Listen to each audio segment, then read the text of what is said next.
afternoon from Channel 8 News. I'm Pamela Pons here, reporting live in Beijing, China, with my local reporters Samaya Wan and Earl Weathers.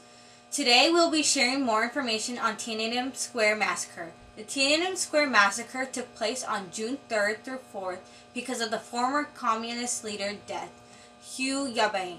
Also, students and intellectuals were protesting for greater democracy. An exact death toll was never released by the Chinese government. Political parties that pleaded for the end of the protests were Communist Party of China, People's Republic of China, People Liberation Army, and the People Armed Police. Everyone has been asking what happened during this tragic downfall in China, so today we will be covering more topics on this event. Here at Channel 8 News, we have been working hard talking to experts and eyewitnesses for details on what led to this event. Here is our expert, Pai, from the United States with his point of view on the Tiananmen Square massacre.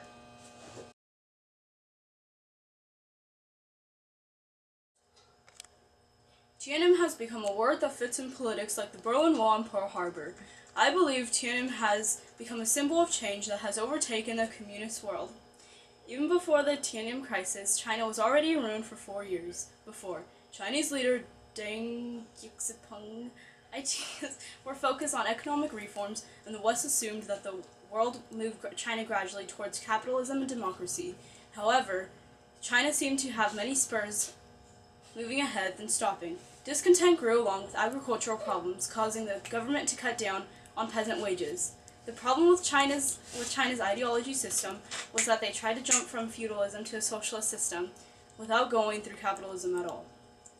In May 1986, a student intellectual began to protest for greater democracy, even though this was quickly put down by the government. It didn't stop other students from protesting too.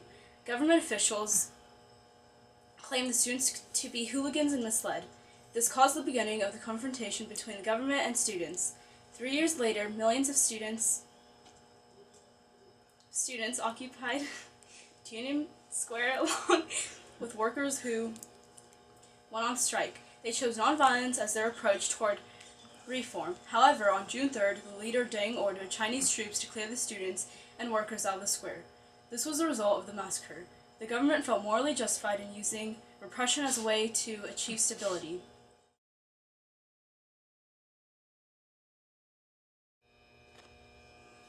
I'm here with Wang Jun. He is a Chinese scholar who now lives in Vancouver, Canada, and we are at a local coffee shop in Vancouver. He recalled what he saw on the night of June 3rd, 1989. Please tell us everything you remember from that night.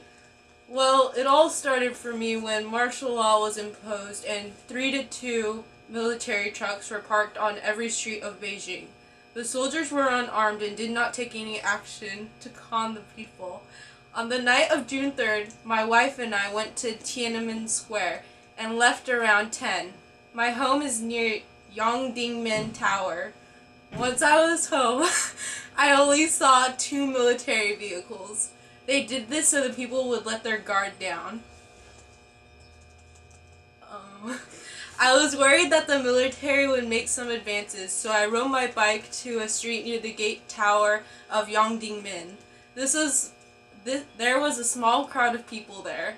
Most of the others have been at Yongdingmen and had gone other places to block off military vehicles from entering the square. Suddenly, a middle-aged woman hurried over on her bike. She was so nervous and her hair was standing on end. She stopped and said loudly, "Citizens of Beijing, students, hide quickly. You cannot, the soldiers are fully armed. You cannot possibly stop them." Then she left very quickly. Some people got scared and went home, but about 24 people stayed and waited nervously. Then a formation of fully armed soldiers appeared. They wore helmets and carried rifles equipped with bayonets and ran at a fast pace. Then a Beijing citizen stepped forward. He was an intellectual about 37 or 38 years old, and at least 5'8". He was very handsome and it looked like a dignified man. He looked like a professor or a teacher to me.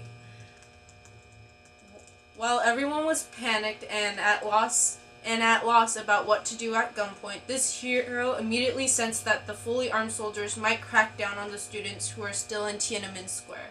His first reaction was to protect the students. He took off his shirt and bared his chest while walking toward the soldiers, waving his shirt, and the soldiers yelling, "You can't kill these students! You can't kill these students!"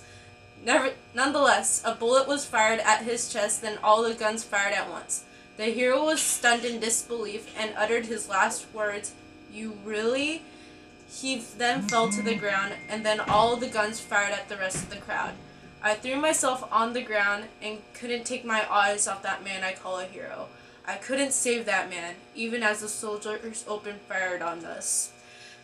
Wow, Wayne, what a deep story you shared with us tonight. Thank you so much.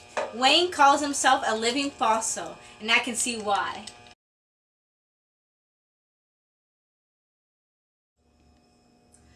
Here with more information about the Tiananmen Square massacre is expert Earl Weathers. Earl, thank you for being here today. Most of the time, today's image cried out the memories, but the reality is the event that happened in June 1989 and the spring before it remained firmly embedded in China's political fabric. Though China has changed in many ways for the better, Tiananmen continues to haunt and inspire the country. The failure of China's leaders to embrace the ideals embodied by the Tiananmen demonstration has had far-reaching and often devastating consequences.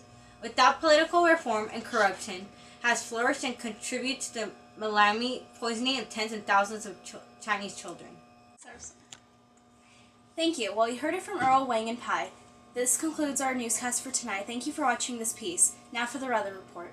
Weather in Beijing, China is really hot.